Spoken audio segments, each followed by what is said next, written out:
কিসের এত চিন্তা করেন, যেখানে এই শত শত হাজার হাজার আগাছা বছরের পর বছর অপেক্ষা করে শুধু সুসময়ের জন্য। সারা বছর এসব আগাছা দেখতে পাবেন না, শুধুমাত্র শুষ্ক মৌসুম আসলেই এদেরকে দেখতে পাবেন।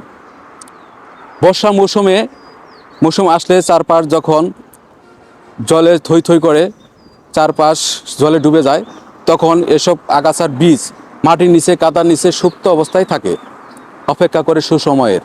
আর যখন শুষ্ক মৌসুম আসে, শীতের সময় আসে, চারপাশ শুকিয়ে যায়, তখনই ওই বীজটা অঙ্কুরিতগম হয়ে চারপাশ সবুজে ভরে দেয়। দেখেছেন কি চমৎকার সবুজভাবে জমেছে। মানুষের জীবনেও ঠিক তাই।